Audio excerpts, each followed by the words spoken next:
En esta segunda ponencia, que tenemos a Mireia Douri de la Asociación Talento para el Futuro, vamos a centrarnos sobre todo en el ejercicio de la profesión en el ámbito de las ciencias políticas, y para no desperdiciar la maravillosa ocasión de que se acaba de desplazar desde Madrid para atender a este generoso y nutrido público, vamos a realizar la grabación de la sesión. Entonces, como hemos dicho en otras ocasiones, tenemos que leer el pequeño párrafo de consentimiento tanto de la participantes de la mesa como del público para esta gestión de dicha grabación. Y después presentaré en más detalle a nuestra invitada.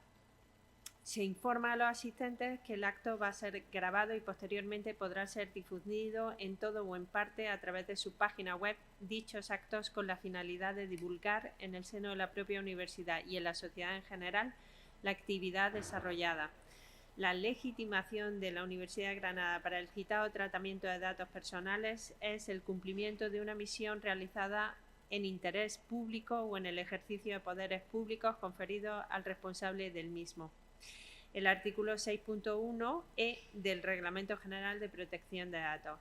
Las personas interesadas podrán ejercer sus derechos de acceso, oposición, rectificación, supresión o limitación del tratamiento de sus datos, tal y como se explica en la información adicional que está a vuestra disposición en la página web de la Secretaría General de la Universidad de Granada en el apartado de protección de datos.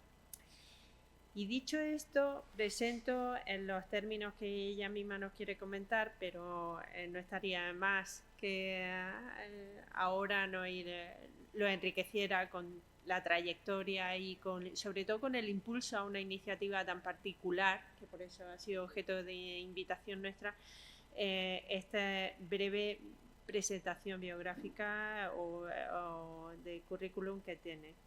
Mireia Douri Bravo es graduada en Derecho y Ciencias Políticas por la Universidad de Granada. Esta es su alma mater.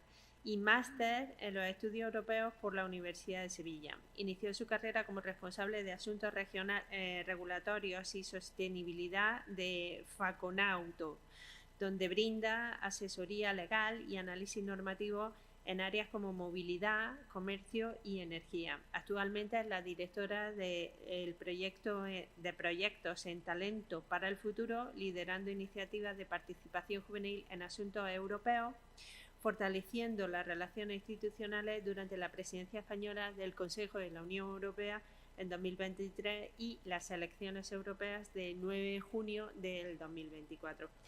Así que bienvenida y por favor toma la palabra. Muchas gracias. Perdona por la voz porque la tengo tocadita, pero bueno, siempre es un placer venir a mi alma mater y bueno, poder compartir con vosotros un poco lo que fue y es mi experiencia profesional.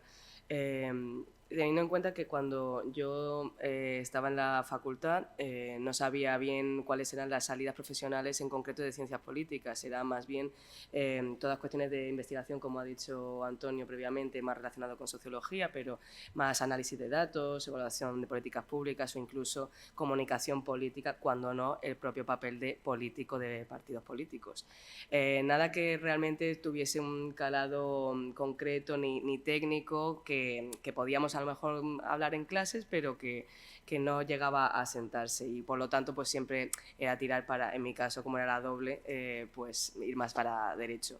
Pero bueno, encontrar un punto intermedio empieza, en mi caso, cuando termino el máster de estudios europeos en un despacho de abogados que a su vez era consulado, o sea que lo mejor de los dos mundos para brindar esa visión más holística de toda tu formación universitaria.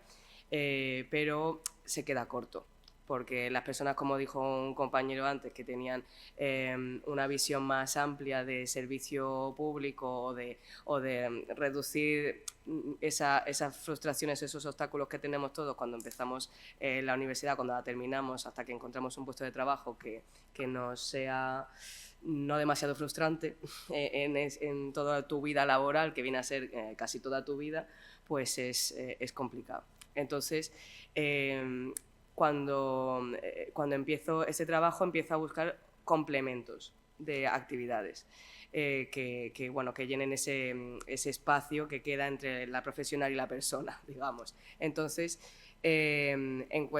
nace Talento para el Futuro en 2020.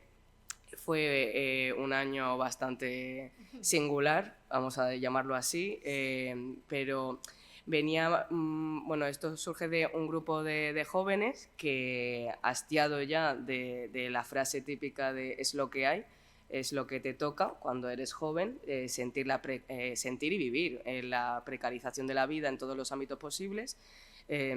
También el hecho de tener que migrar, en este caso, pues como comentaba Patricia, yo soy de Melilla, estudio en Granada y me he ido a Madrid, más allá de que a mí me guste más o menos la ciudad, que me encanta, es algo que no tiene por qué pasar y sin embargo se sigue asociando esa ciudad o esa comunidad autónoma con toda la oportunidad laboral, reside ahí. Entonces ves cómo vas limitando tu capacidad de elección, porque esa elección, ese diseño de oportunidades está hecho por otras personas y otras generaciones que tienen un discurso y una idea muy concreta de cómo se hace la vida, porque entras en un círculo de la vida diaria y por lo tanto pues no estás tan abierto a nuevas oportunidades, ¿vale? ni nuevas perspectivas. Aquí es donde está el valor de la juventud, que si bien no tiene experiencia vital ni laboral, sí que tenemos una serie de ideas y un contacto con la formación teórica muchísimo más fresca, me refiero mucho más reciente, que una persona que tiene otra visión. Entonces, nace este grupo de personas que pone el foco en concreto de reducir la desafección política, institucional. La manera que nosotros tenemos de participar en democracia, entendida como una palabra muy grande, con muchísimas variantes, muchas líneas de acción, no se tiene que ver reducida a la militancia en partidos políticos. Hay muchas maneras de crear esa sociedad que a nosotros nos representa mejor, desde los diseños de políticas públicas, evidentemente, relacionadas con el tipo de acceso laboral, las condiciones, por ejemplo, para cambiar el sistema de becas MEC. O sea, no sabemos bien, yo hasta que no empecé a trabajar en el Departamento de Asuntos Públicos en Facunauto, que es la patronal de concesionarios de España, no sabía bien lo que era la incidencia política, que nos hablará más en la siguiente ponencia la compañera Natividad. Pero el mundo de la incidencia política es un mundo en el que tú te comunicas, y me voy a adelantar aquí porque nosotros también hemos hecho esto con los poderes públicos. Comunicas cómo quieres que una política pública esté diseñada, tú haces tu aportación, depende de un poco la línea, ¿vale? Pero en nuestro caso hicimos una propuesta de cómo nacemos, que voy a ir pasando. ¿Es aquí, Patricia? Sí, aquí debería... vale, que es el PowerPoint, perdón. Vale. Hola. Vale. Bueno, unos datos. En la sociedad no os voy a descubrir nada, lo que estaba comentando, de la desafección política. O sea, unos números bastante alarmantes cuando el 87% de la juventud no se siente representada por sus políticos, que son sus representantes. El 92% no se siente escuchado y, por lo tanto, también en otro dato de una encuesta que hicimos para las elecciones europeas, el 65% el sentimiento prioritario que le despierta a su representante base es la decepción, justamente como consecuencia de he intentado implicarme y no he visto traducido en una medida concreta ni, por supuesto, en mi día a día esos efectos, ¿vale? Entonces, ¿qué pasa con movimientos que nacen como Talento para el Futuro? Que somos, pues eso, la primera plataforma de empoderamiento político juvenil, así nos identificamos. Pues que necesitamos no pasar del reconocimiento de lo que está pasando a una propuesta que nace desde la juventud, para la juventud, de la mano de un enfoque intergeneracional. Porque vuelvo a poner en valor que la clave de que una política pública, de que una ley, de que un reglamento, de que, en fin, cualquier instrumento de la vida pública tenga una efectividad mayor es que cuente con diferentes perspectivas. La juventud per se no es una sola, o sea, no tenemos una misma preocupación, pero sí que tenemos retos generacionales que nos afectan especialmente a todos, más dependiendo de los hándicaps que presentes, desde que partas de un entorno familiar en riesgo de exclusión social, o que efectivamente lo vivas como exclusión social, o que tengas una formación más limitada, o que la tengas muy superior, pero en un área que no tiene hace un mismatch, ¿no?, con la oferta laboral. No existe una oferta laboral propiamente para eso, y si la existe no tiene una remuneración adecuada al nivel de vida, que bueno, que eso es bastante extendido, y más aún cuando no tienes una experiencia laboral probada bueno, porque eres joven, porque acabas de salir de los estudios, y por lo tanto pues hay que apostar, ¿vale? Pues todo esto hace que al final no te sientas amparado por los que se suponen que tienen tu confianza para facilitarlo. Y no es porque no haya medidas, porque a medida que tú te metes en esta clase bueno, ya sea como voluntario, como yo me metí en su momento, o como trabajadora posteriormente, entiendes que existen muchos recursos, muchísimas propuestas, mucha viabilidad de recursos económicos también, o sea, de deducciones fiscales incluso para las empresas, o sea, existe de todo. Lo que pasa es la confianza, principalmente. Y tú solo confías en aquello que conoces. Cuando estamos en la universidad, al menos aquí recupero el momento estudiante, necesitas esa individualidad que comentabas antes, Patricia. O sea, estará la guía, estará la asignatura, estará lo que quieras, pero necesitas que te miren a los ojos y te digan, vale, en mi caso, Mireia, te he ido viendo este año, o estos años, destacas en ABC. Yo creo que deberías enfocarte hacia esta formación, o deberías enfocarte a esta clase de trabajos. Yo he estudiado Derecho, o sea, esto fun story, yo no sabía ni que Ciencias Políticas era una carrera. O sea, porque lo relacionaba directamente, pues el político no tiene por qué ser politólogo, y por lo tanto, pues no sé, acaba en el Congreso porque, pues, yo qué sé, porque hizo algo por su circunscripción, digo yo. Bueno, pues esto en el instituto dicen, ¿tú no has pensado en hacer políticas? Te pega mucho, vale. Pues veo el contenido, o sea, ahí me informo y tal. Es porque alguien que te ha estado mirando desde fuera, y tú tienes tu propia nube de ideas y de proyección, pero alguien desde fuera te dice, oye, dale un pensamiento a esto, ¿vale? O sabes que existen esta clase de prácticas, como nos ha comentado antes Antonio, o que existen estas herramientas, más allá de que luego nos metamos todos en Instagram o en LinkedIn y haya un montón de información, lo que queremos es el filtrado, y no el filtrado de alguien ajeno o algo ajeno, como pasa con la inteligencia artificial, que es súper útil, ¿vale?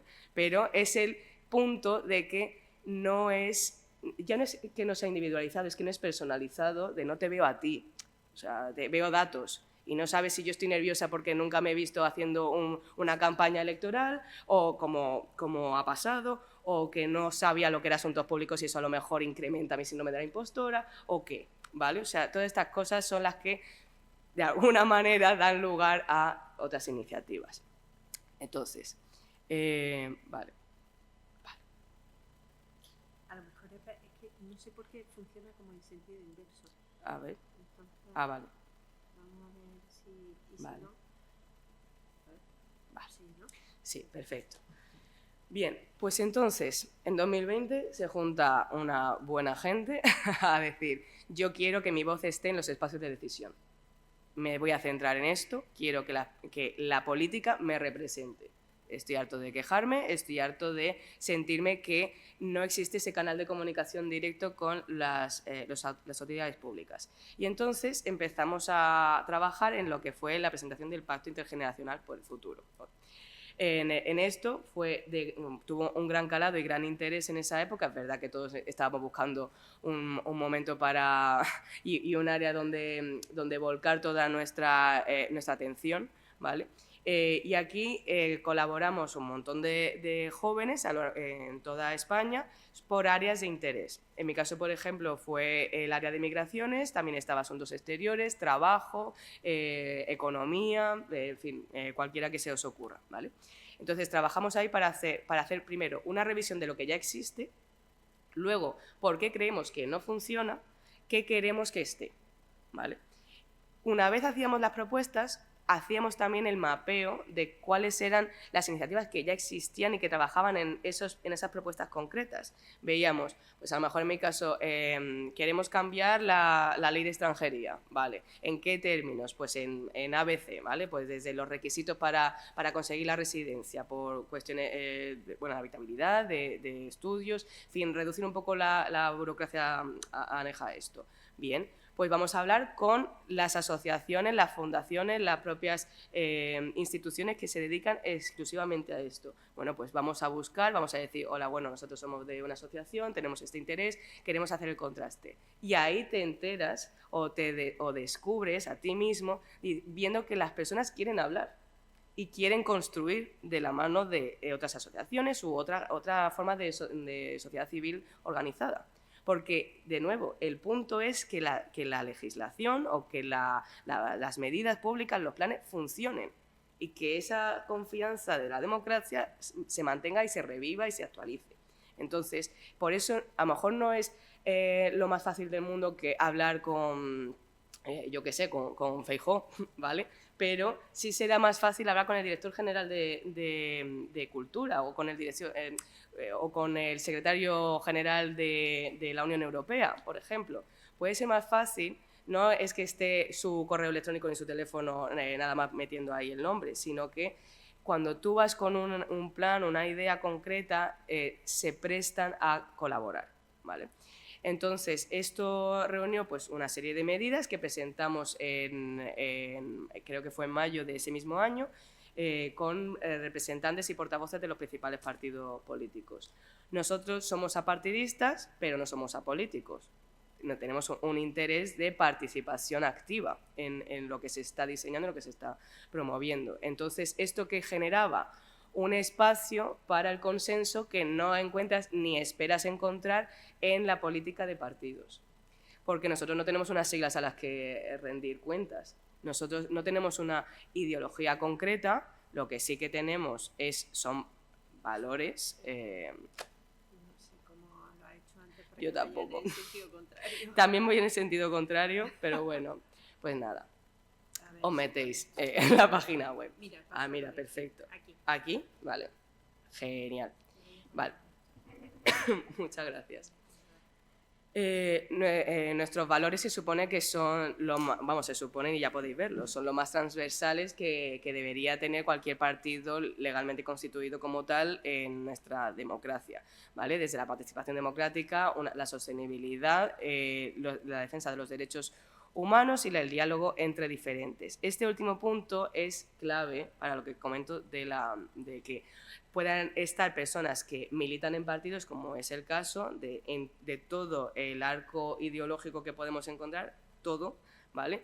Porque en esa clase de espacios tú no estás siendo fiscalizado, digamos, por unos superiores que te van a ver cómo te expresas, en qué pones el foco, tal. O sea, tú tienes tus ideas, tienes tus valores y está claro que una persona que milita en Vox no va a pensar lo mismo que el que milita en Podemos. Está claro, nadie está pidiendo lo contrario. La cuestión es que a los retos a los que nos enfrentamos por generación son comunes. La manera en la que nosotros vamos a promover soluciones serán diferentes, pero como tenemos ese objetivo común de generar una propuesta concreta entre todos, porque de ahí, de esa comunidad, nace la fuerza y nace el reconocimiento y la legitimación, pues entonces vemos, digamos, el fin común de valor y por lo tanto pues hemos ido consiguiendo esas propuestas. En su momento fue con el Pacto Intergeneracional, fue de gran interés también para las autoridades públicas, por lo que os comento que existe esa intención de colaborar de la mano, sobre todo para un segmento poblacional que, si bien no da mucho rédito electoral, sí es imprescindible para ese futuro apoyo, ese futuro, no apoyo de los partidos, sino apoyo de la estructura institucional, pues se debe prestar atención, digamos, se reconoce y lo que pasa es que es lo típico, o sea, yo cómo me relaciono con mis padres, pues de una manera muy distinta que me relaciono con vosotros o cómo me relaciono con mis amigos, o sea, son cuestiones humanas, sin ir más lejos, y más cuando estás en tu papel profesional, ahí tienes una sensibilidad, un discurso que difiere de tu día a día. Entonces hay que ir controlando un poco eso, pero siempre la predisposición. Pues aquí, como os comentaba, el diálogo intergeneracional por aquel contraste de ideas y visiones, fundamental. La comunidad de jóvenes es el reconocimiento de personas que quieren trabajar, que quieren hacer propuestas, investigar, dar otra perspectiva, todo desde el voluntariado, porque al final es una comunidad de voluntarios menos, bueno, porque hemos ido avanzando, un grupo pequeño de coordinación de los proyectos más grandes y más burocráticos, por aquello de una dedicación individualizada y pormenorizada y detallada yo qué sé, desde ¿cómo es esto? Proyectos que nacen de las propias instituciones subvencionados o colaboraciones que puede haber también con el sector privado, porque entendemos que tiene que ser un círculo bastante completo, pues requiere de una atención bastante más, no sé, atenta que lo que puedes dedicarle por tu tiempo y por tus circunstancias cuando estás todavía, pues bueno, implicándote, pero no al 24 horas, digamos.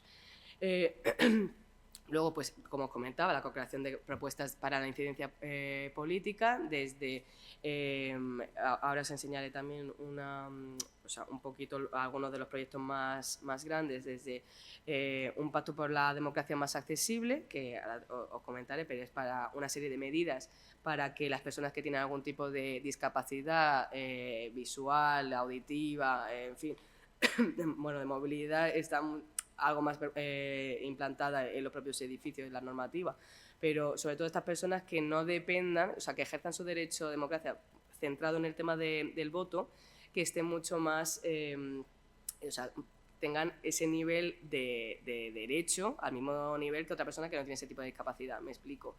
Las papeletas para votar, en fin, tú cuando vas, o sea, una persona ciega necesita, en principio, de otra, de confianza, lo que tú quieras, pero necesita de otra para poner la papeleta. Yo que he ido también a los colegios electorales el día de elección, o sea, tienes que ir y si estás solo, tienes que confiar en la persona el observador o lo que sea que está por el colegio para que no tengan, pero tienes que confiar, o sea, es algo que yo no tengo por qué hacer, puedo confiar en la humanidad, pero la papeleta la pongo yo.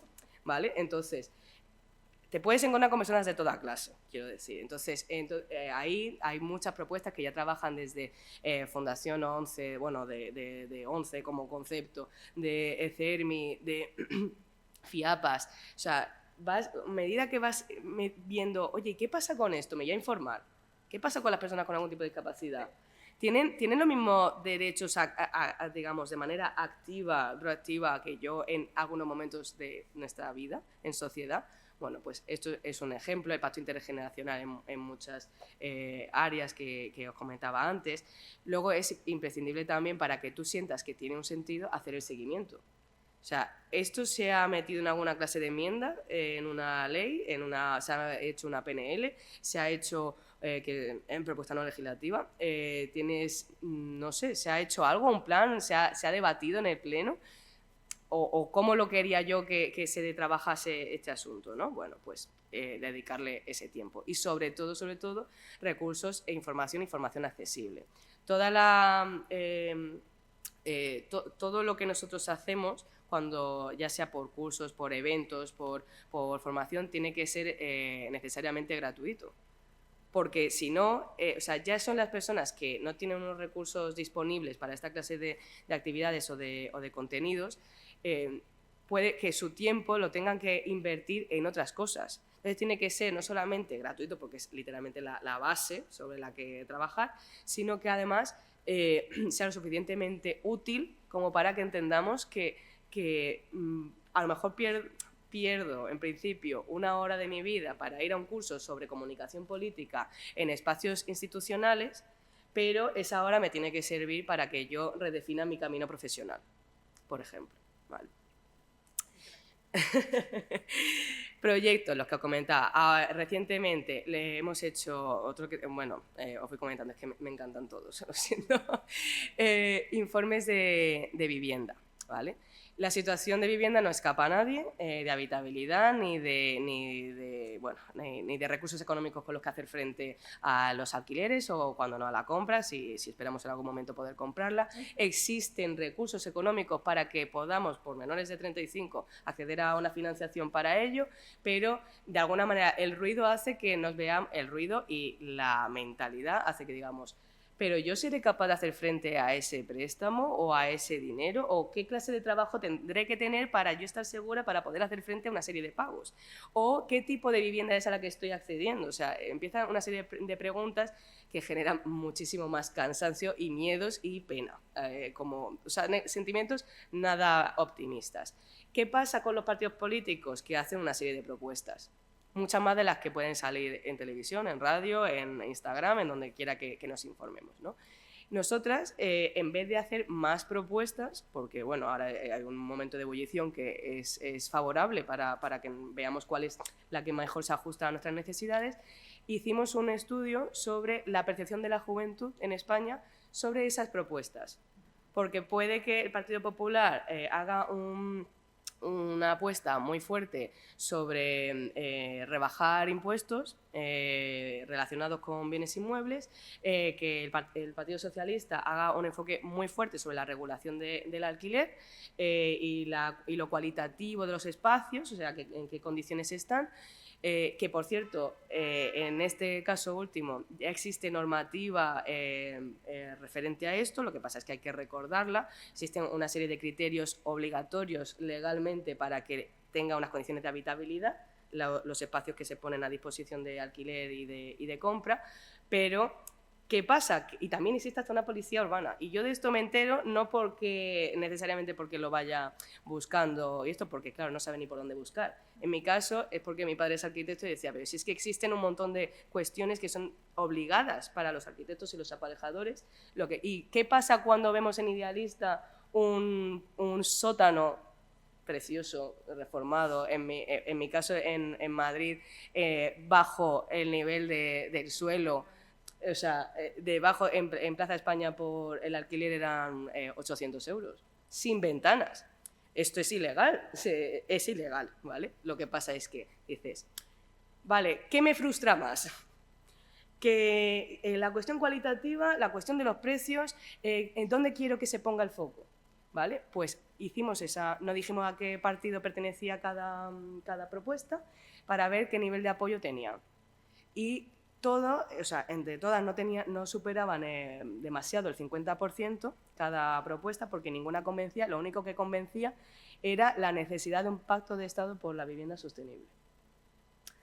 Necesitábamos, y necesitamos a día de hoy, que los partidos se pongan de acuerdo en las medidas que sean, que tengan mayor apoyo, pero que nos dé la seguridad de que cuando cambie de color el gobierno, esto no vaya a cambiar, lo que sea que se pacte, ¿vale? Y que cuando esa colaboración se estabilice, entonces iré yo a decir, quiero que se ponga el foco aquí, más todavía, y de esta manera, ¿vale? Pero si no me da esa sensación de estabilidad, no participo. Eso, digamos que, por un lado. También Talento para la Sostenibilidad, que es una línea estratégica que tenemos nosotros sobre la concienciación y divulgación accesible sobre la cuestión de la energía en España, que siempre se sigue asociando a personas que tienen un expertise muy concreto en ese área, que es súper técnica y, por lo tanto, pues que se enteren los que saben, ¿vale? Pero es una cuestión, como en política, de todos. O sea, ya no solamente porque me cueste más o menos la factura de la luz, sino porque qué efectos tiene eso sobre mis relaciones con China, por ejemplo, o con Rusia, o qué tiene que ver el gas con todo esto. Bueno, pues aquí vamos informando sobre este asunto. El dilema de Europa, que está activo ahora para ver las cuestiones que más preocupan sobre la política exterior, tanto de España como España dentro de la Unión Europea y de la Unión Europea con el mundo. Haciendo especial referencia ahora por la situación de tono bélico que estamos viviendo. Con Voz y Voto y A ti que te mueve, que es otra... Bueno, ahora os comentaré. Con Voz y Voto nació como un proyecto que buscaba movilizar a la juventud para concienciarse sobre el valor del voto. ¿vale? O sea, el voto, al final, es una puerta de entrada para garantizar que sigo participando en democracia y que el resto de mis derechos se van a ver mantenidos. O sea, es, digamos, una especie de contrato social a través del cual yo valido la estructura institucional que existe y quiero participar de ella cambiando lo que a mí no me parece. ¿Vale? Pues desde lo que comentábamos, la cuestión profesional, la cuestión de habitabilidad, no sé, la propia red de infraestructuras que existe en España, cualquier cosa de estas se trabaja desde lo público, o sea, las decisiones, pero desde lo privado, digamos, en el sentido de persona y organizaciones, promueven ese expertise del día a día, de la calle, ¿vale? A las medidas. Tuvo su nacimiento pues, en 2023. En 2023 fuimos llamados a las urnas en las generales. Movilizamos voto para votar, nunca en un sentido concreto de un partido ni nada, sino, de nuevo, que entiendas que tu voz se traduce en un voto que a su vez no te exime de una responsabilidad como ciudadano. Puedes ejercerla o no, el hecho de participar proactivamente en este sentido, por ejemplo, de propuestas, pero que tú sepas que eres parte y que importa lo que piensas y lo que quieres. Eso por ahí. Y ahora, en términos de salidas profesionales, lo que os comentaba es que el tercer sector es algo que no se conoce ni un poco ni en profundidad, al menos, o han cambiado mucho las cosas de cuando estaba aquí, pero vamos, yo, el tema ONG, pues era lo máximo a lo que podía conocer cuando hablábamos de esto.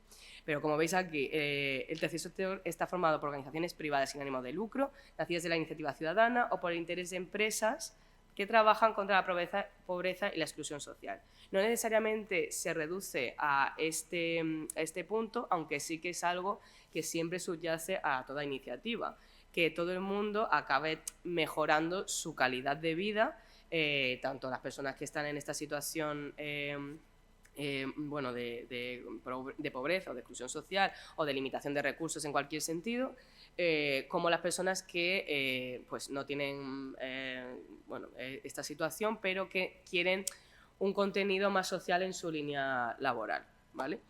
Existen un montón de iniciativas, un montón de asociaciones, de federaciones, de fundaciones, tanto no solamente desde las empresas que tienen que tener no solamente esa línea de responsabilidad social corporativa, sino que tienen un interés en devolver a la sociedad bueno, no sé, esos beneficios que va ganando con su actividad y su modelo de negocio.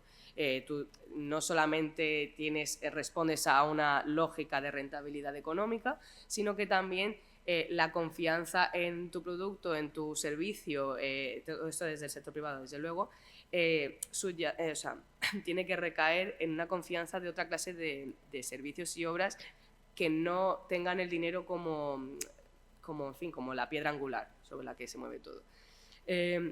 Pues ya veis aquí también formado por más de 28.000 entidades que representan pues una cantidad nada deleznable de aporte al producto interno. Dios, de verdad, estoy como voy un poco con la prisa para darle tiempo. Pero vamos, que genera esa clase de impacto económico, el 3,4% de la cuota del mercado laboral. En tema de voluntariado, pues es espectacular porque todo es en algún momento, y lo promuevo muchísimo también en el sentido de a nivel curricular, el tema del voluntariado, el tema de hacer Erasmus, el tema de salirte un poco de tu zona de temáticas, de lo que tú estás formado propiamente, hace que tú seas percibido como lo que eres, una persona que tiene intereses y una flexibilidad que se busca siempre en el entorno laboral. Porque todo, o sea, algo que yo he aprendido con mi experiencia laboral, limitada y personal, y lo que he visto en personas que llevan muchísimos más años, es que es una verdad de perogrullo, pero os comento tal y como la he vivido.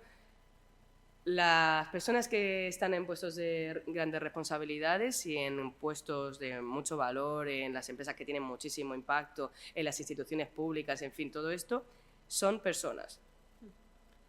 Tienen limitaciones, generacionalmente, personalmente, contextualmente, son personas. Tienen un conocimiento que les ha dado la experiencia vital, la formación concreta, la actualización de esos conocimientos, el relacionamiento con otras personas físicas y jurídicas. Todo eso ha conformado la persona que es en ese día y que sepa cómo comunicarse, cómo trabajar y generar un rendimiento económico. Pero siguen siendo personas. Entonces, las cuestiones de los tiempos, la organización, el trabajar por proyectos, el trabajar con una visión estratégica, o sea, todo un ciclo de la coordinación siempre está sujeto a errores humanos. Me he equivocado en este email y se lo he pasado por error a alguien que no tenía que hacerlo. Bueno, si ya lo habéis visto recientemente y si no, pues poned las noticias. Si hasta en la cúpula de máximo poder de la máxima potencia del universo, del mundo, han metido por error a un periodista contrario en un grupo de un chat en el que se hablaban de cuestiones estratégicas militares. Pues estas cosas pasan, ¿vale? Entonces, en ese sentido, desmitificar un poco el CEO o el director X o tu jefe X, pero siempre confiando en que, hombre, no están ahí tan bien por cualquier situación, o tú no has entrado por magia a un sitio para trabajar, sino porque cada uno aporta desde una perspectiva y aun cuando no se tiene la experiencia o el tono o el discurso concreto, siempre se entra porque se confía en sus capacidades, en las habilidades personales y profesionales que también no ha llegado a desarrollar del todo, pero Antonio, pero son extremadamente valorables. La flexibilidad y la actitud ante los retos que vais viendo a diario, cada hora, en este mundo del tercer sector y de la incidencia, es cada cosa te cambia a cada hora, y más en épocas electorales. Eso es, bueno, un ejercicio de vida, la verdad. En este punto, pues comentaros que sí que existen salidas profesionales tradicionales en el sentido de lo que hemos visto en el listado, por ejemplo, tanto a nivel de oposiciones como lo más tradicional, pues desde investigación, análisis, que también veíamos, ¿qué es esto? Bueno, desde el profesorado, la docencia, por supuesto, la comunicación política, el ser político, perdón. La investigación, sí, la consultoría, que también es un punto, en mi caso como doble grado, lo valoro muchísimo porque es estar pendiente de las dos ramas, tanto lo jurídico, lo regulatorio en sí mismo, o sea, qué es lo que está existiendo, qué procedimientos tienes que tener, lo procesal en ese sentido, ¿no? de los plazos, los tiempos, cómo tiene que ser, quién tiene que hablar, quién tiene que hacer tal cosa, es algo que te da mucha estructura. Y al mismo tiempo la visión más de la ciencia política, en el que es un mundo más de ideas, de estrategia, de puesta en valor de según qué áreas, qué temas, que se quieren. O sea, es bastante interesante. Y luego, pues eso, yo de hecho esa la incluía en mi caso y en mi experiencia como salidas profesionales poco conocidas o menos conocidas, que están más concentradas en el caso de España, en según qué núcleos urbanos, que tienen un impacto nacional, internacional, o que no son tan reconocidas, pues el mundo se reduce a la ONG, pero que ni siquiera sabes bien qué es lo que hace Save the Children o qué hace, yo qué sé, Médicos Sin Fronteras. Yo puedo participar ahí, yo como politóloga en Médicos Sin Fronteras, y si no sé que no soy médico, quiero decir. Bueno, pues todos necesitan de ese expertise, tanto de la incidencia, de las cuestiones regulatorias, de ese permiso que has leído al principio, de dar permiso para que se me grabe o que se... O sea, estas cuestiones todos lo necesitan, y el médico, por ejemplo, pues no lo tiene por qué tener, igual que yo no tengo por qué tener los conocimientos del médico, ¿no? Pero esa combinación de áreas siempre hace que el objetivo final de cualquier iniciativa, más cuando es social y que es mucho más colaborativa por ese reconocimiento de la necesidad de la comunidad, pues salgan más adelante, o sea, con más éxito. Y hasta aquí. Espero que os haya servido, y con cualquier duda, pues tanto me podéis buscar a mí, hablarme, bueno, ahora, o en internet. Yo casi como moderna, como vieja, pero vamos, que sí, a tope. Un aplauso.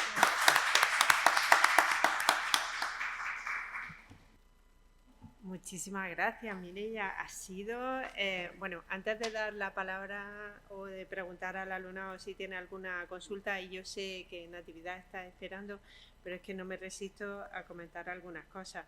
Lo primero es que me parece, bueno, me congratulo por haberte invitado porque es efectivamente una presencia de ciencias políticas inesperada, inusual, y sin embargo tremendamente reveladora. Por lo menos a mí me ha parecido reveladora, no solamente por crear ese o por informar de esa opción laboral, sino porque es que estamos en un mundo tremendamente polarizado. ¿Cómo se pueden abrir huecos para crear esa incidencia en la comunicación política y revelar, o sea, la pertinencia de este tipo de entidades justamente ahora?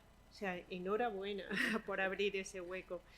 Además, es que cuando ha hablado de la accesibilidad, que me parece un tema central y en el que tengo que confesar que no sé hasta qué punto el resto de estudiantes que estáis aquí todos los días en contacto con otros profesorados habíais caído en la cuenta de que una sencilla papeleta puede no estar adaptada para un importante número de personas. De hecho, es que en discapacidad tenemos la cifra de un 10% de la población de España, un 10%, y tenemos que malamente incluir dentro de discapacidad todo tipo de neurodivergencia, es decir, que no tienen por qué categorizarse así, pero a efectos de INE se contabiliza como discapacidad. O sea, un 10% de la población que se queda al la buena voluntad de un observador, una observadora en un colegio electoral para que tú votes, o de un familiar o de lo que sea. Que es decir, no está salvaguardada la individualidad de cada cual, su intención política.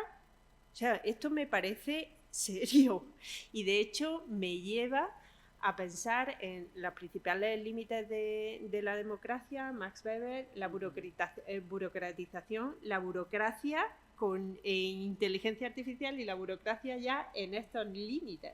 O sea, esto es necesario, ¿no? Imprescindible salvaguardarlo. Así que por ahí, muchísimas gracias. Luego, es verdad, o sea, no me resisto tampoco a decir que esto de buscar movilizar a la juventud para quitar esa desafección, para crear esa necesidad democrática, ¿no? ¿Por qué merece la pena la democracia? Como decíamos en el día de la facultad, con el profesor, bueno, que tuvimos un ponente que tituló directamente así su ponencia, ¿para qué es necesaria la democracia, no? Pues buscar movilizar a la juventud para el voto. Decidme, por favor, cómo habláis con todo el mundo, porque es que crear ese clima de diálogo tranquilo entre todos los extremos posibles es impagable, ¿no? Y bueno, finalmente considero que es inesperadamente impulsora, y vamos a buscar colaboraciones estratégicas porque creo que muchos estudiantes de ciencias políticas, algunos están por interés, no sé, por notas, por no sé qué, pero no desdeño a un buen porcentaje que tiene una sincera vocación. Antes de pensar en la rama en la salida diplomática, en las oposiciones a no sé qué cuerpos altos, esta vocación de a pie de tierra me parece imprescindible, ¿no? Así que por mí, simplemente deciros de qué manera llegáis con todos estos proyectos a contactar en la juventud, porque aquí tenemos un altavoz y un público entregado, la minoría esta crítica que tenemos, pero sí es verdad que te preguntaría cómo llegáis a todo y sobre todo, bueno, sabiendo que con la incidencia política seguro que se dan con miles de recursos, ¿cómo financiáis? Bien, ahí lo dejo. Perfecto. Por partes. La primera, la movilización, es un reto enorme, porque depende también de para qué quieres movilizar y cuándo lo haces. Para el voto en concreto es algo profundamente difícil, porque la gente joven en general está muy cansada de la utilización, bueno, yo no hablo por la juventud en sí misma, sino, bueno, por lo menos por la información que podemos tener, a efectos de datos de estudio más grande, más aquellos de nuestra propia comunidad, ¿vale? Es un cansancio de la utilización de los jóvenes a los que solo se dirigen desde los partidos en un punto cada vez menos, al menos a nivel discursivo, pero se dirige en épocas muy cercanas a la llamada electoral. Cuando se convocan a las elecciones, pues ya vas viendo, sí, oye, acuérdate de que yo he hecho estas medidas, o yo propongo y promuevo estas otras, en fin. Pero eso me lo tienes que ir diciendo durante todo el año. O sea, en tus discursos tienes que dedicar parte a encontrar esos espacios por tu cuenta y riesgo, digamos. Además, en el caso de los jóvenes, son los que menos se movilizan a la hora de votar, no solamente por esto, sino porque no entienden cuál es la traducción de la utilidad de que yo vaya a votar. Si yo voy a votar mañana y no sé hasta qué punto cuándo voy a haber realizado esa medida para la vivienda, o esa medida para la salud mental, o esa medida para la reconfiguración, el rediseño de asignación de becas para poder estudiar, o el bono de transporte, o sea, cuestiones que sí que están en mi día a día, pero que a lo mejor en la agenda pública no se perciben como lo más importante, menos ahora, encima. Entonces, ¿qué confianza voy a tener yo?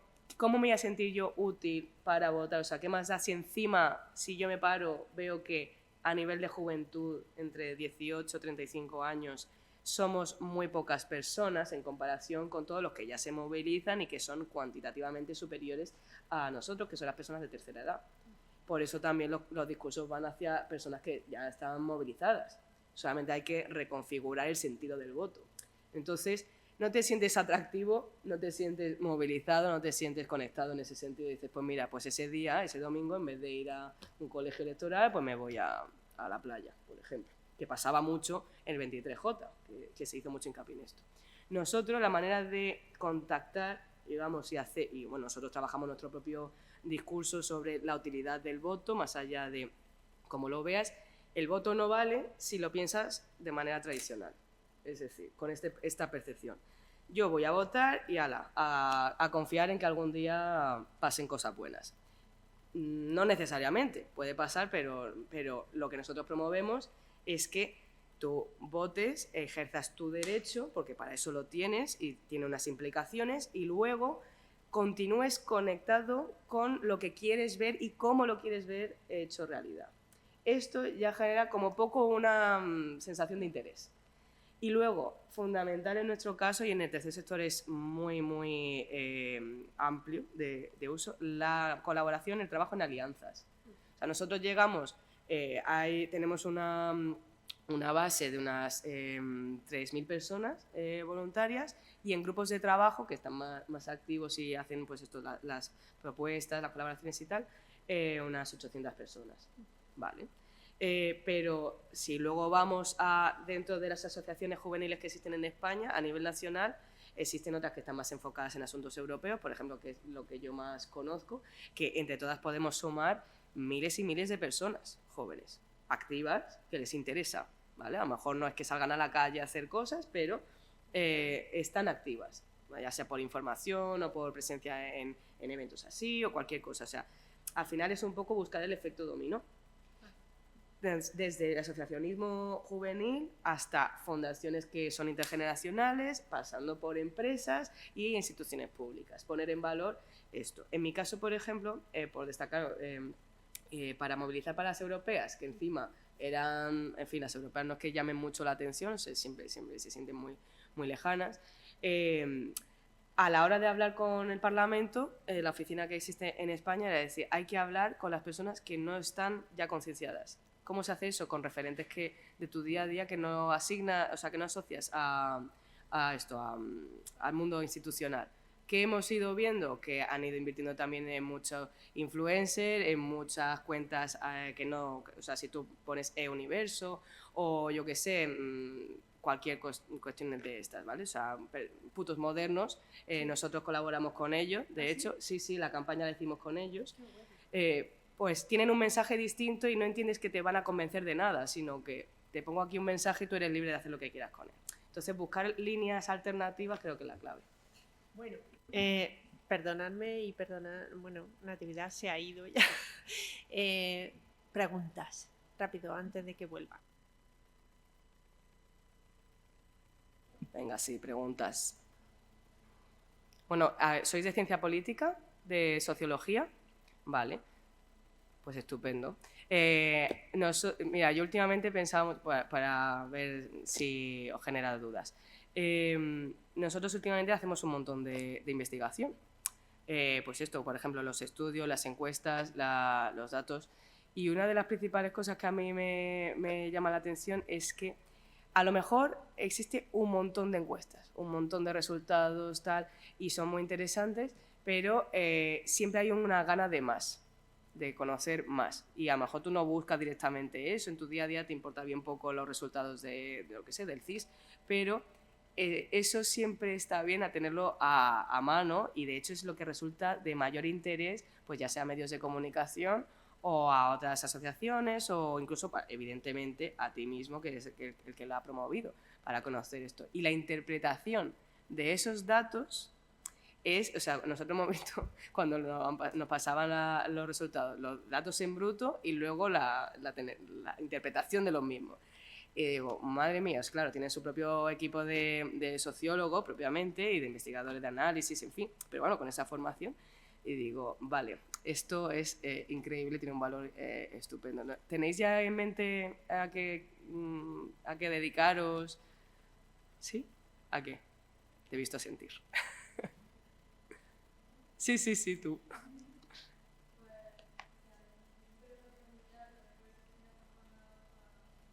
Vale.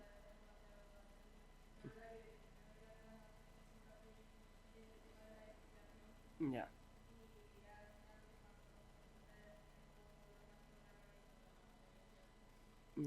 Ya. Pues estás en primero, entiendo, ¿no? Ah, estás en cuarto. Vale. Es que como has dicho lo de primero, pues me...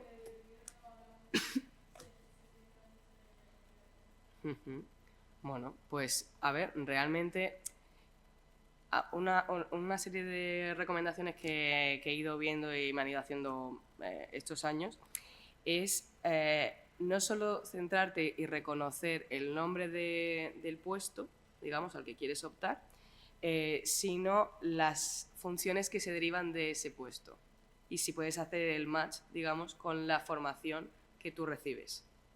Porque lo que comentaba, la flexibilidad del conocimiento es que tú eres, bueno, saldrás como socióloga y tendrás un especial foco de atención a cuestiones pues más, no sé, de la ciencia social. Pero la ciencia social abarca un montón de historias. Luego tú te fijas en la oferta laboral, por ejemplo, y dices, pues mira, función que sepa unir conceptos, o sea, a lo mejor no te lo ponen así, ¿vale? Pero yo te lo digo en este sentido. Que sepas unir las implicaciones que puede tener los resultados de... Bueno, me centro mucho en esto, pero porque es lo que voy viendo profesionalmente.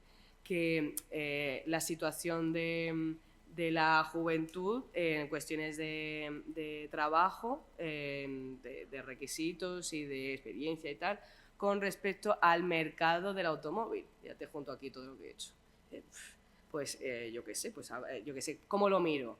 Ya sea por temas variables cuantitativas, cualitativas, cuál es el nivel de aceptación de estas personas aquí, cuál es el rango de edad mayoritario, qué tipo de medidas puedes aplicar para reducir esto o para introducir, ya sea por cuotas o por beneficios fiscales que ya existen, cuestiones así, cómo ponerlas de nuevo en valor, concienciar, o sea, creo que es algo que podrías aportar.